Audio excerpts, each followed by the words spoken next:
Hello दोस्तों, जब आप अपने यूएन नंबर और पासवर्ड डालकर पीएफ साइट पर लॉगिन करने की कोशिश करते हैं तो कुछ इस प्रकार का मैसेज आपके सामने दिखाई देता है जिस पर लिखा होता है Aadhaar is not available against UAN number, kindly seed Aadhaar through employer.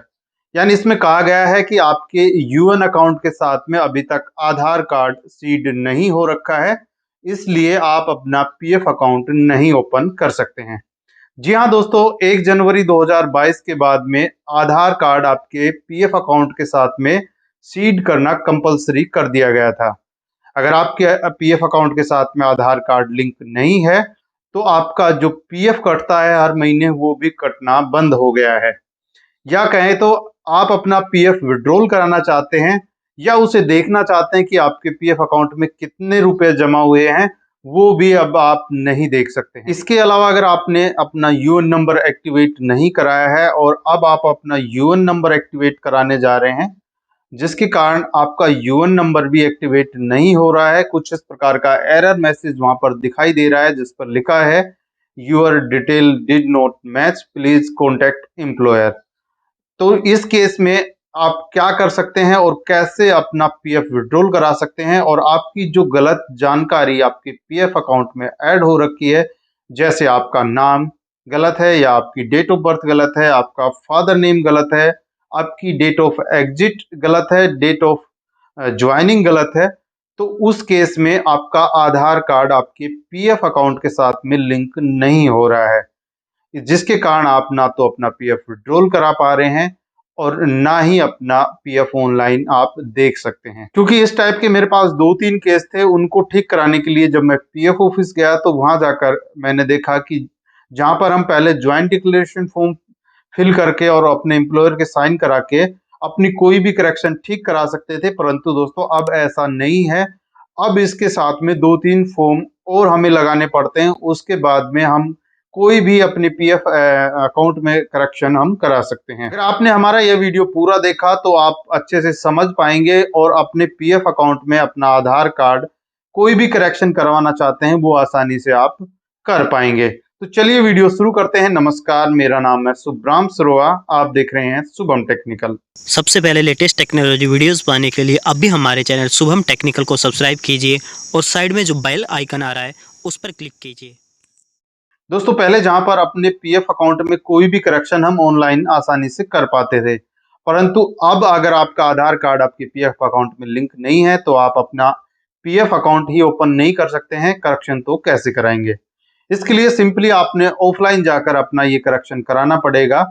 तो इसमें कौन कौन से डॉक्यूमेंट आपको रिक्वायरमेंट है और कैसे आप अपना करेक्शन करा सकते हैं, सबसे पहले मैं आपको यहाँ पर दिखा देता हूँ।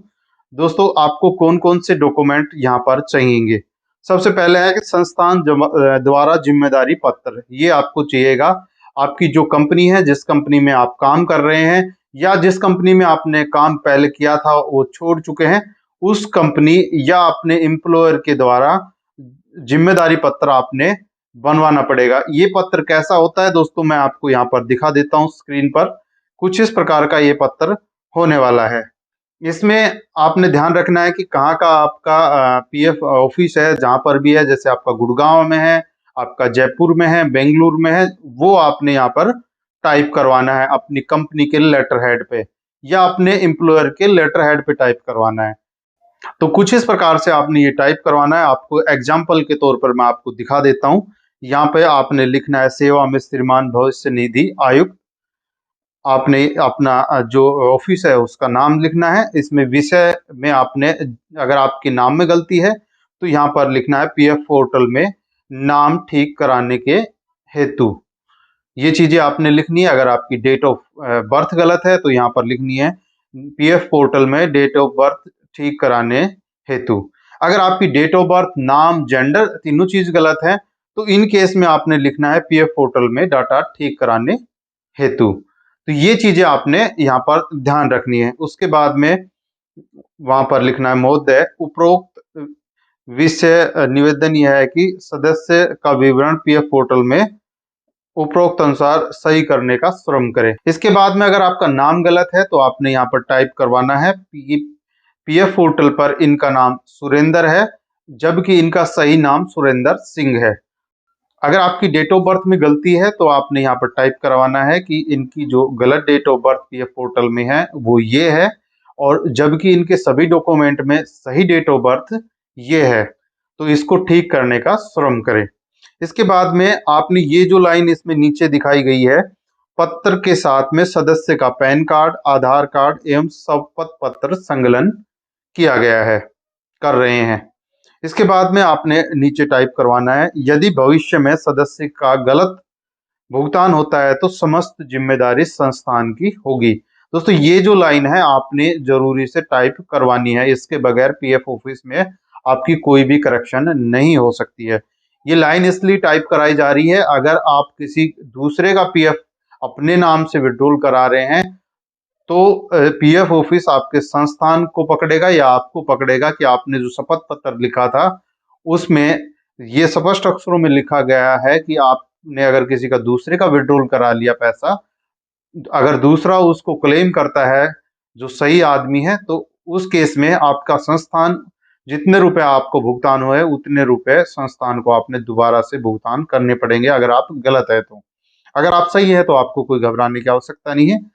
इसके बाद में आपने आपका जो कंपनी का मोहर है या आपके एम्प्लॉयर का मोहर है वो यहाँ पर लगवाना है और उनके साइन करवाना है।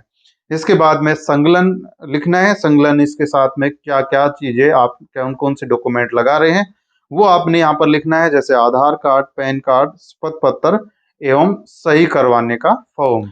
अब दोस्तों इसमें जो दूसरा रिकॉर्ड मांगा गया है वो क्या है, सेवा रिकॉर्ड। जैसे सेवा रिकॉर्ड के लिए कौन कौन से डॉक्यूमेंट मांगे गए हैं आपसे, नियुक्ति पत्र, अगर आपके पास ज्वाइनिंग लेटर है आपकी कंपनी का तो वो आपने यहाँ पर लगाना है।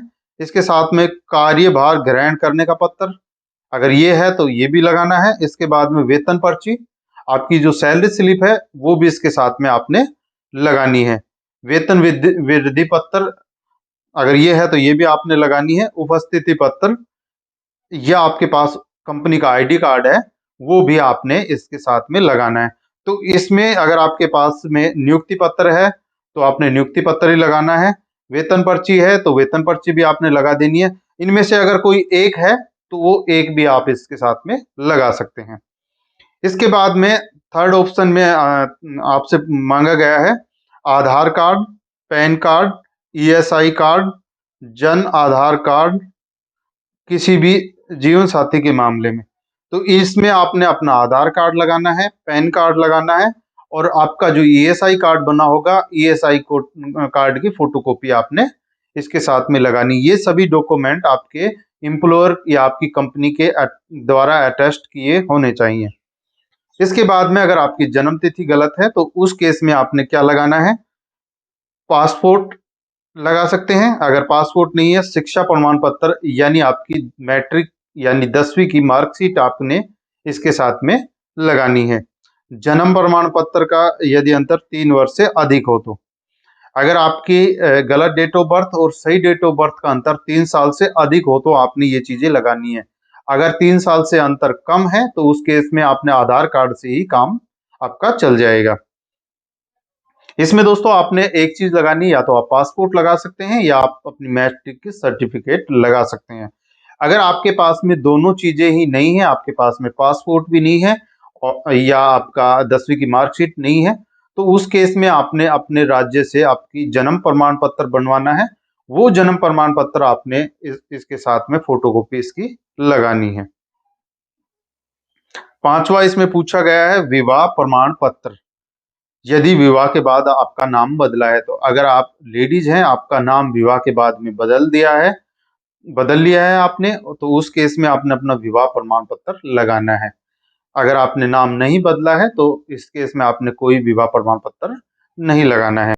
इसके बाद में छठे ऑप्शन पर आपसे कहा गया है कि इसके साथ में फॉर्म नंबर 5 और फॉर्म नंबर 10 भी आपने लगाना है। ये किन केस में लगाना है, अगर आपकी डेट ऑफ ज्वाइनिंग में गलती है या डेट ऑफ लीविंग में गलती है, उस केस में आपने ये दोनों फॉर्म लगाने पड़ेंगे। इनके लगाने से ही आपकी डेट ऑफ एग्जिट या डेट ऑफ ज्वाइनिंग की जो गलती है वो ठीक हो पाएगी। तो ये फॉर्म कैसा होता है और कैसे इसको फिल करना है मैं आपको यहाँ पर दिखा देता हूँ। ये कुछ इस प्रकार का फॉर्म होगा। और आपको इसका अगर इसका प्रिंट आउट चाहिए तो आप हमारे इस वीडियो के नीचे कमेंट में अपनी ईमेल आईडी लिखेंगे तो मैं आपको ईमेल आईडी पर ये फॉर्म सेंड कर दूंगा। तो इस फॉर्म में जो है लिखा गया है कि जब भी आपकी डेट ऑफ एग्जिट की माह है वो आपने लिखना, जैसे अगस्त और 2022 जो भी आपकी हो वो आपने इसमें लिखना है। मैं आपको एग्जाम्पल के तौर पर बता रहा हूँ। इसके बाद में आपसे इसमें कहा गया है फैक्ट्री स्थापना का नाम एवं पता। तो यहाँ पर आपने अपनी कंपनी का नाम लिखना है, ठीक है, और आपका जो एम्प्लॉयर है उसका क्या नाम है वो आपने यहाँ पर लिखना है। इसके बाद में आपसे पूछा गया है फैक्ट्री स्थापना की कोड संख्या। तो इसमें आपने लिखना है आपकी जो कंपनी की कोड संख्या है, जैसे आप राजस्थान के हैं तो RJ RAJ 001 इस टाइप से आपकी ये सीरीज शुरू होगी। ये आपने अपने एम्प्लॉयर से पूछना है, एम्प्लॉयर की जो कोड संख्या क्या है वो बता पाएंगे, या अपनी PF अकाउंट में अपनी जो पासबुक देखते हैं पासबुक में ये लिखी होती है, ये आपने वहां से देख के लिखनी है। इसके बाद हम नीचे आते हैं क्रम संख्या सीरियल नंबर 1। इसमें लेखा संख्या या अकाउंट नंबर में जो आपकी मेंबर आईडी में आपके 4 या 5 डिजिट के आपके अकाउंट नंबर होते हैं वो आपने यहाँ पर लिखने हैं। इसके साथ ही नीचे अपना यूएन नंबर भी आपने लिख देना है। इसके बाद में आपसे पूछा गया कर्मचारी का नाम, स्पष्ट अक्षरों में आपने अपना नाम लिखना है, जो आपके आधार कार्ड में हो वो नाम आपने यहाँ पर लिखना है। इसके बाद में पति का नाम, पिता का नाम, या विवाहित स्त्रियों के मामले में पति का नाम, अपने पिता का नाम लिखना है। अगर आप लेडीज हैं तो उस समय आपने उस केस में आपने अपना पति का नाम यहाँ पर लिखना है। जो आपके आधार कार्ड में प्रिंट हो वही चीजें आपने यहाँ पर लिखनी है। इसके बाद में आपने अपनी जन्म तिथि लिखनी है, डेट ऑफ बर्थ। इसके बाद में अपना लिंग लिखना है, मेल है तो मेल, फीमेल है तो फीमेल। इसके बाद में निधि सदस्य बनने की तिथि, यानी आपकी डेट ऑफ ज्वाइनिंग इस कंपनी में कब की है। तो आपने यहाँ इस केस में अपने एम्प्लॉयर से पता करना है, या आप अपनी पासबुक जब देखते हैं या आप अपना PF अकाउंट लॉगिन करते हैं तो उसमें आप सर्विस हिस्ट्री में जाते हैं तो उसमें आपकी ये डेट ऑफ ज्वाइनिंग पता हो जाएगी। या डेट ऑफ ज्वाइनिंग आपने अपनी सही वाली लिखनी है। अगर आपको पता है कि मैं किस तारीख को आप कंपनी में ज्वाइन किया था तो वो डेट ऑफ ज्वाइनिंग आपने यहाँ पर फिल करनी है। इसके बाद में आपसे पूछा गया है निधि के सदस्य बनने की तिथि पर पिछली सेवा की कुल अवधि प्रमाण पत्र संकलन करें यदि लागू हो तो इस केस में अगर आपका पहले भी आपने काम किया है किसी दूसरी मेंबर आईडी से तो उसकी कितने महीने किया है या कितने साल किया है वो ये स्कीम सर्टिफिकेट होती है, ये आपने अपने कॉन्ट्रैक्टर से बनवानी पड़ती है। तो अगर आपने पहले काम किया है जैसे 8 महीने 10 महीने तो वो आप यहाँ पर लिखना है, इतने माह या इतने साल। रिमार्क्स में आपने खाली छोड़ देना है। नीचे आएंगे दिनांक, दिनांक में आपने डेट लिखनी है किस डेट को इस फॉर्म को फिल कर रहे हैं। उसके बाद में आपका जो नियोक्ता है, आपका जो एम्प्लॉयर है या आपकी फैक्ट्री की जो मोहर है वो यहाँ पर आपने लगवानी है और उनके सिग्नेचर करवाने हैं। इसके बाद में हम बैक साइड में देखते हैं, यहाँ पर फॉर्म नंबर 10 है। ये है डेट ऑफ एग्जिट के लिए। अगर आपकी डेट ऑफ एग्जिट में गलती है तो उस केस में आपने फिल करना है, और डेट ऑफ ज्वाइनिंग में आपकी गलती है तो फॉर्म नंबर 5 फिल करना है। तो ये आपने ध्यान रखना है। तो अगर आपकी डेट ऑफ एग्जिट में गलती है तो ये फॉर्म नंबर 10 आपने फिल करना है। इसमें भी आपने सेम लिखना है फैक्ट्री की स्थापना, फैक्ट्री के दौरान नौकरी छोड़ने वाले सदस्यों का विवरण, कब आपने नौकरी छोड़ी कौन से माह में, तो ऊपर माह लिखना है। जैसे जुलाई में आपने नौकरी छोड़ी थी तो जुलाई किस वर्ष छोड़ी थी आपने, 2020 में, 2022 में या 2021 में, वो आपने लिखना है। 2021 2022 वो आपको पता होना चाहिए किस वर्ष या किस माह में आपने नौकरी छोड़ी थी। उसके बाद में आपने फैक्ट्री का नाम एवं पता, यहाँ पर आपने फैक्ट्री का नाम लिखना है, एम्प्लॉयर का नाम लिखना है, उसके बाद में उसका पता लिखना है कहाँ पर ये फैक्ट्री आपकी है। उसके बाद में कोड संख्या, ये आप अपने एम्प्लॉयर से आप अपनी सैलरी स्लिप से पता कर सकते हैं। जैसे आप राजस्थान के हैं तो आपका जयपुर आपका PF ऑफिस होगा तो उसको RJ RAJ 00 वो आप अपना सीरियल नंबर देख सकते हैं। अगर आप हरियाणा के हैं GNGGN, अगर आप बेंगलुरु के हैं BN, ऐसे करके आपका ये सीरियल नंबर कुछ इस प्रकार से होने वाला है। तो ये आप अपनी सैलरी स्लिप और या अपने एम्प्लॉयर से पता कर सकते हैं। इसके बाद में इसमें ही क्रम संख्या 1 में आपने पूछा गया है अकाउंट नंबर, तो ये अकाउंट नंबर आपके सैलरी स्लिप पर ही होगा। लास्ट के 4 डिजिट या 5 डिजिट आपके मेंबर आईडी के वो आपने यहाँ पर लिखने हैं। इसके बाद में कर्मचारी का नाम स्पष्ट अक्षरों में ये अपना नाम लिखना है। आपके आधार कार्ड में जो नाम है वो आपने यहाँ पर फिल करना है। आपका पिता का नाम, या आप स्त्री हैं तो अपने पति का नाम अपने आधार कार्ड के अनुसार ही फिल करना है। इसके बाद में 5 नंबर पर आपसे पूछा गया है नौकरी छोड़ने की तिथि। तो इसमें नौकरी छोड़ने की तिथि आपकी जो आपने सही करानी है वो तिथि आपने यहाँ पर लिखनी है। यहाँ पर नौकरी छोड़ने का रीजन, क्या रीजन है अपना नौकरी छोड़ने का, वो है यहाँ पर फिल करना है। जैसे शॉर्ट सर्विस, जैसे रिटायरमेंट, जैसे टर्मिनेट, वो आप अपने कॉन्ट्रैक्टर या आपको पता होगा कि किसके कारण आपने नौकरी छोड़ी है। अमूमन तो ये शॉर्ट सर्विस के कारण ही आपकी नौकरी छोड़ी जाती है, तो आपने यहाँ पर शॉर्ट सर्विस लिखनी है। डेथ केस है तो उस केस में आपने यहाँ पर लिखाना है डेथ। रिमार्क्स में आपने इसको खाली छोड़ देना है। इसके बाद में दिनांक लिखना है, किस दिनांक को इसको फिल कर रहे हैं। इसके बाद में नियोक्ता यानी आपकी फैक्ट्री या आपके एम्प्लॉयर की मोहर यहाँ पर लगवानी है, उनके साइन करवाने हैं। इसके बाद में प्रमाणित किया जाता है कि श्री आपका नाम, उल्लेख क्रम संख्या, यहाँ पर आपका अकाउंट नंबर, मेंबर आईडी वाला अकाउंट नंबर, और यहाँ पर कितने रुपए आपके टोटल जब आपने कंपनी छोड़ी थी उस समय आपके पीएफ अकाउंट में बन रहे थे, वो यहाँ पर लिखने हैं। और यहाँ पर नियोक्ता के हस्ताक्षर मोहर के साथ में आपने कराने हैं। तो दोस्तों ये जो फॉर्म है आपने फॉर्म नंबर 5 और 10 आपने फिल करना है। किन केसों में डेट ऑफ एग्जिट या डेट ऑफ ज्वाइनिंग में आपकी गलती है। तो इसके बाद में 6 नंबर पर है सभी दस्तावेज नियोक्ता द्वारा स्थापित होने चाहिए। यानी आपके जो दस्तावेज आप लगा रहे हैं, जितने भी डॉक्यूमेंट आप लगा रहे हैं, आपके एम्प्लॉयर या कंपनी के मोहर के साथ में सत्यापित आपने करवाने चाहिए। इसके बाद में आपने एक ज्वाइंट डिक्लेरेशन फॉर्म इनके साथ में लगाना है। ज्वाइंट डिक्लेरेशन फॉर्म कैसा होगा, कुछ इस प्रकार से होगा। आप गूगल पर सर्च कर सकते हैं।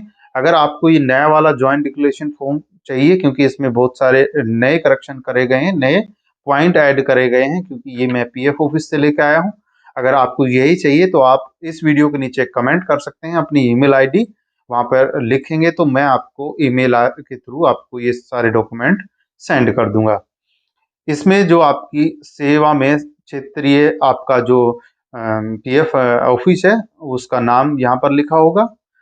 इसके बाद में विषय में आपने सदस्य नियोक्ता द्वारा संयुक्त घोषणा पत्र के संबंध में यहाँ पर श्री के आगे अपना नाम लिखना है जो आपके आधार कार्ड में है। यहाँ पर अपना पिताजी का नाम लिखना है, अगर आप महिला हैं तो आपके पति का नाम यहाँ पर लिखना है, अगर शादीशुदा हैं तो। इसके बाद में आपने अपनी मेंबर आईडी लिखनी है, जैसे RAJ इस टाइप से आपका मेंबर आईडी होगी, वो आपने यहाँ पर लिखनी है। और ब्रैकेट में अपना यूएन नंबर भी आपने यहाँ पर डाल देना है। इसके बाद में आपने यहाँ पर आपका नाम पूछा गया है, अगर आपके नाम में गलती है तो यहाँ पर गलत प्रविष्टि में आपने लिखना है, जो आपका पीएफ अकाउंट में गलत नाम है वो लिखना है। और सही विवरण में आपका जो सही नाम है वो यहाँ पर लिखना है। ये सभी आप अंग्रेजी में भरें तो अच्छा है, क्योंकि स्पेलिंग वाइज कोई मिस्टेक नहीं होगी। इसके बाद में आपका पिताजी का नाम या आपके पति का नाम पूछा गया है, तो वो अगर गलत है तो गलत वाले में लिखें, अगर सही नाम है तो सही वाले में आपका जो सही नाम है वो लिखें। इसके बाद में अगर आपकी डेट ऑफ बर्थ में गलती है तो वो गलत डेट ऑफ बर्थ लिखें, और सही डेट ऑफ बर्थ क्या है आपके आधार कार्ड में वो आपने यहाँ पर लिखनी है। इसके बाद में डेट ऑफ ज्वाइनिंग यानी नियोजन की तिथि में गलती है तो वो आपने यहाँ पर लिखनी है, सही वाली सही की जगह और गलत वाली जो आपके पीएफ अकाउंट में गलत है वो गलत प्रविष्टि के जगह आपने लिखनी है। कार्य मुक्ति तिथि यानी date of leaving, date of exit में गलती है तो वो आपने यहाँ पर लिखनी है। कार्य छोड़ने का कारण, रीजन ऑफ एग्जिट, तो ये एक नया ऑप्शन इसमें ऐड किया गया है। बहुत से केस में क्या होता था कि किसी की डेथ हो गई है और एम्प्लॉयर ने इस केस में उसको शॉर्ट सर्विस दिखा के एग्जिट कर दिया, इसके कारण उनको जो इंश्योरेंस क्लेम मिलता है 7 लाख रुपए तक का, वो नहीं मिल सकता है। साथ में ही उनकी जो पत्नी है या उनके बच्चे की जो पेंशन बननी होती है वो नहीं बनती है। तो इस केस में अगर आपकी डेट ऑफ एग्जिट के समय कोई और रीजन दिखाया है डेथ मृत्यु के सिवा, तो आप यहाँ से इसको ठीक करा सकते हैं। इसके साथ में ही आधार कार्ड, ये एक नया ऑप्शन इसमें ऐड किया है आपने। आधार कार्ड की गलत प्रविष्टि है तो आधार कार्ड भी आपने यहाँ से ठीक करा सकते हैं। तो गलत आधार कार्ड नंबर और सही आधार कार्ड नंबर, अगर आपके जेंडर या लिंग में गलती है तो आपने अपना गलत लिंग यहाँ पर लिखना है जो आपके पीएफ अकाउंट में दर्ज हो रखा है। इसके साथ में ही सही विवरण में आपने सही वाला लिखना है। तो ये सारी चीजें आपने करके और इसमें एक बात आपने ध्यान रखनी है, सही विवरण में अपना सारा विवरण आपने लिख देना है, सही वाला। इसके बाद में इसमें आपके जो एम्प्लॉयर है उसकी मोहर यहाँ पर लगेगी और उनके साइन यहाँ पर करवाने हैं। कर्मचारी का नाम आपने अपना नाम लिखना है और अपनी मेंबर आईडी यहाँ पर लिखनी है। इसके साथ में ही अपना यूएन नंबर भी आपने फिल कर लेना अगर आपके पास है तो। इसके बाद में आपसे पूछा है संलग्न आपके इसके साथ में कौन कौन से डॉक्यूमेंट लगा रहे हैं, तो वो डॉक्यूमेंट का नाम आपने लिख देना। जैसे आप आधार कार्ड लगा रहे हैं, पैन कार्ड लगा रहे हैं, ईएसआई कार्ड लगा रहे हैं, अपना ज्वाइनिंग लेटर लगा रहे हैं, या ये शपथ पत्र लगा रहे हैं, फॉर्म नंबर 5 लगा रहे हैं, फॉर्म नंबर 10 लगा रहे हैं। जो जो चीजें आप लगा रहे हैं वो यहाँ पर आपने लिख देनी है। कितने पेज आप इसके साथ में लगा रहे हैं, टोटल प्रविष्टि आपने लिख देनी है। 10 लगा रहे हैं तो 10 आप उनको गिन लेना है। तो ये चीजें आपने इसके साथ में लगानी है। अब इनके साथ में एक चीज आपने और लगानी है, वो होता है एफिडेविट। एफिडेविट आपके तहसील में बनता है। यहाँ पर 100 रुपए की टिकट पर आपने कुछ इस प्रकार से एफिडेविट बनवाना है। एफिडेविट में आपने क्या लिखवाना है वो मैं आपको एग्जाम्पल दिखा देता हूँ। जैसे हमारे इस केस में इनका फादर नेम गलत है, जो मैं आपको यहाँ पर दिखा रहा हूँ। फादर नेम गलत है तो इन्होंने फादर नेम अपना ठीक कराना है। अगर आपकी कोई भी चीज गलत है, जैसे आपका नाम गलत है तो आपने नाम लिखना है रॉन्ग डिटेल में, और करेक्ट डिटेल में अपना करेक्ट नाम लिखना है। यहाँ पर लिख देना है, लिखवाना है एफिडेविट कम इंटीमेटी बॉन्ड। यहाँ पर आपने लिखवाना है अपना नाम, अपने फादर नेम, और जो आपकी मेंबर आईडी है, आपका यूएन नंबर है, वो सारी चीजें आपने लिखवानी है। और नीचे जो मैं क्योंकि मैं इनको बताने लग गया तो बहुत ज्यादा लंबा वीडियो हो जाएगा, आप इनका पॉज करके वीडियो आप इसको देख सकते हैं। या आपको ये भी आपको एफिडेविट कैसे बनवाना है इसका भी आपको चाहिए तो आप कमेंट में अपनी ईमेल आईडी लिख सकते हैं, तो मैं आपको इसको भी भेज दूंगा। ये आपने नोटरी या तहसीलदार से वेरीफाई कराना है और अपना साइन करना है। इस पर भी आपकी एम्प्लॉयर अगर साइन कर रहा है, प्रेजेंट में है, तो उसकी भी मोहर आप इस पर लगवा लें। तो ये सारे डॉक्यूमेंट आपके कोई भी करेक्शन कराते समय आपको पीएफ ऑफिस में जमा कराने आवश्यक हैं।